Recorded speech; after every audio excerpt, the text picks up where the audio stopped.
네, 여러분 안녕하십니까? 오늘은요, 영어 세특에 대해서 알아보고자 합니다. 지난번에는 언어와 매체의 세특을 했었고요. 그 다음에 확통 세특했었고요. 오늘은 이제 영어 차례인데요. 영독작도 있고 실용 영어도 있고 심화 영어도 있는 걸로 알고 있습니다. 영어 세특을 준비할 때 제일 많이 하는 게 뭐냐면요. 진로와 관련된 글을 요약을 하고 추가적인 정보를 덧붙인 다음에 발표를 한다. 약간 이런 식의 활동 많이 할 겁니다. 그쵸? 근데 개인적으로는 이런 활동이 조금 진부하고 지루하고 어떤 사정관들은 이게 이제 불편하다고 이렇게 얘기하는 분들도 좀 있어요. 그러니까 그런 패턴 속에서 우리가 탈피를 한번 해봐야 되거든요. 그럼 어떤 방법이 있을까? 제가 이제 하나 정도 준비해봤는데요. 그 하나 정도 말씀드리고 예시를 한 2개 정도 설명을 해보도록 하겠습니다. 여러분 2015년 대전교육과정에서 영어과에서 필요로 하는 핵심 역량이에요. 이렇게 4가지가 있는데요. 저는 여기서 뭐를 말씀드릴 것 같으세요? 한번 잠깐 생각해 보세요. 네, 생각을 좀 해봤나요? 저는 이 4가지 중에서 지식정보 처리 역량을 좀 말씀드리려고 합니다. 나머지 것들은 사실 특히 영어 의사소통 같은 경우는요. 너무 잘하는 친구들이 많아요. 그런데 내신 한 2에서 3등급 되는 친구들이 있잖아요. 그 친구들이 요거를 활용하면 아주 좋다라는 거죠. 그래서 저는 요걸 끌고 와가지고 어떤 활동을 지금 좀 제시해보고 싶냐면요. 위키백과 있죠. 위키백과에서 정보를 얻는 그런 연습을 한번 해보는 거예요.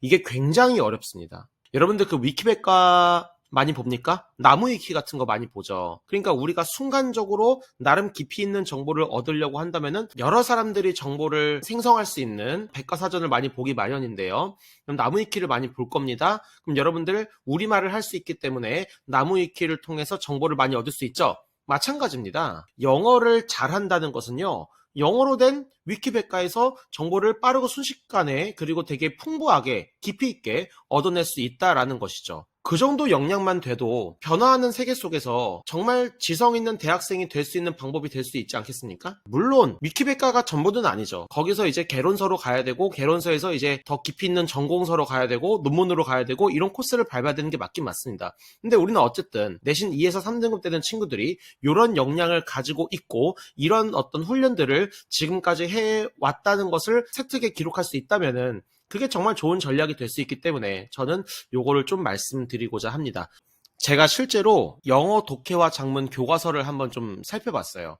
봤는데 요런 단어가 있었다는 거죠. fundraise라는 단어가 있어요. 발음이 좀 안 좋습니다. 여러분 죄송해요. 근데 이게 어떤 뜻이냐면요. 모으다라는 뜻이래요. 모으다. 그럼 모으다라고 하면은 우리가 이제 gather라는 의미도 있고 뭐가 있으니까 뭐 여러 가지가 있겠죠. 근데 여기는 어떤 느낌이냐면요. 모금을 통해서 모으다라고 본 거예요. 그러면은 여러분들이 만약에 경영학과에 가고 싶다 혹은 경제학과에 가고 싶다라고 한다면요.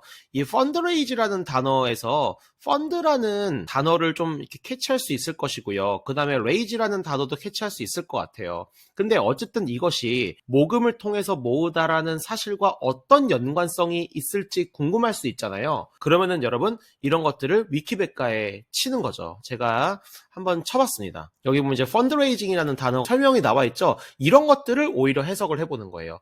근데 해석을 하다 보니까 이런 단어가 나와요. Non-profit organization, 비영리 기관, 비영리 기구. 그럼 여러분 이런 단어를 오히려 추가로 학습할 수도 있다라는 것이죠. 그럼 이제 경영학이나 경제학이나 정책학이나 행정학 쪽에 관심이 있는 학생들은 여기서 오히려 새로운 단어를 얻어내가지고 지식의 어떤 폭을 넓힐 수도 있다는 얘기입니다. 그리고 여기 보면요. 소스가 있어요. 소스. 그러면은 여기 이제 뭔가 기업을 통해서 뭔가 모금할 수도 있는 거잖아요. 그럼 이런 내용들을 읽어보면은 기업과 관련된 거니까 역시 경영학에서도 도움을 받을 수 있겠죠. 별거 아닌 한 단어 가지고 이렇게 자세하게 나와 있기 때문에 우리나라 백과사전에선 찾을 수가 없는 거죠. 이런 활동을 해볼 수 있고요. 그런 내용을 리포트로 정리하거나 아니면 발표를 한다고 하면요. 자기가 가지고 있는 전공과 관련해서 더 세부적인 단어의 의미를 탐구하기 위해서 노력한 과정을 기술할 수 있다는 겁니다. 그렇게 따지면 정말 좋은 어떤 활동이 된다고 볼 수 있죠.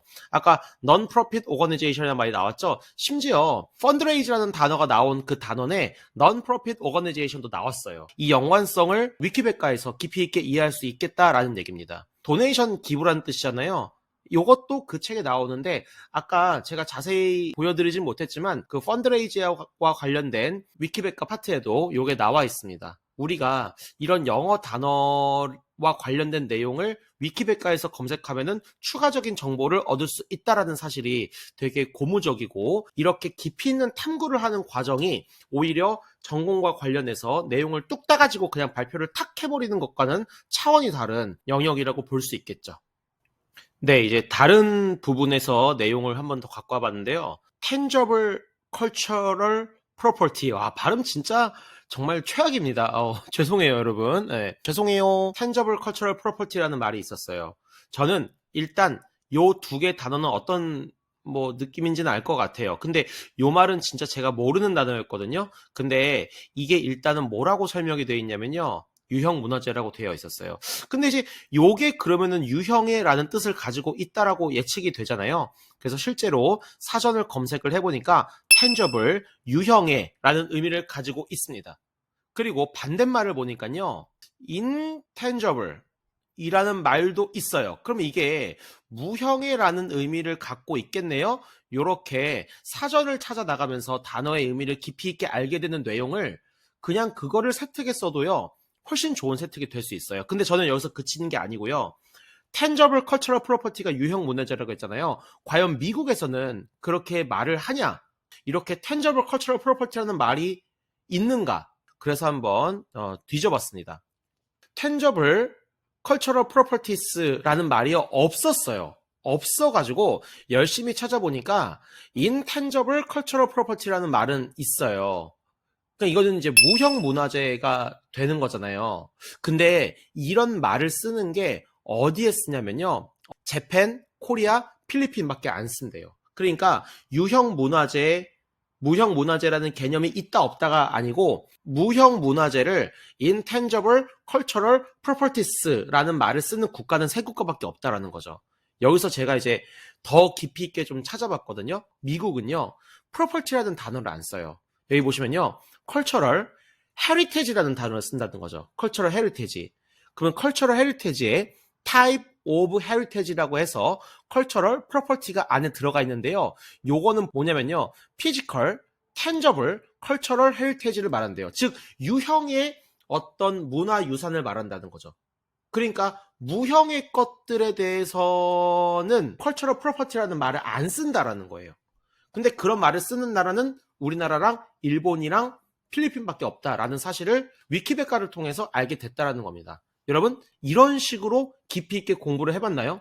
이거는요, 문화인류학과나 문화재학과나 아니면은 이런 거를 오히려 행정학과에서도 연구할 수 있어요. 왜냐면은 이런 것을 알면은 뭔가 정부의 사이트를 번역하는 데 있어서의 번역의 완결성을 갖출 수도 있는 거잖아요. 행정 어떤 서비스를 제공한다는 차원에서 행정학과에서도 살펴볼 수 있다라는 것이죠. 이렇게 탐구하던 내용을 발표하는 거예요. 더 이상 진로 자체에 대한 내용을 발표하지 말고 자기 진로와 관련해서 더 깊이 있게 알게 되는 이 지점의 노력 과정을 차라리 발표하는 게 훨씬 더 유리하다, 이렇게 볼 수 있겠습니다.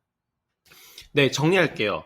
여러분, 헤리테지는 원래 유산이고 프로퍼티는 뭔가 소유물 이런 거잖아요. 그러니까 그 단어의 미묘한 차이도 공부를 하게 되면서 그 실제 진로와 관련해서 뭔가 새로운 지식도 얻을 수 있었죠. 어디를 통해서? 위키백과를 통해서. 근데 위키백과를 읽는다는 것은 어떻게 보면은 지식 정보 처리를 하게 된 과정과 유사하잖아요. 그러니까 이런 역량을 쌓을 수 있었다라고 이제 세특에 기록할 수 있다라는 겁니다.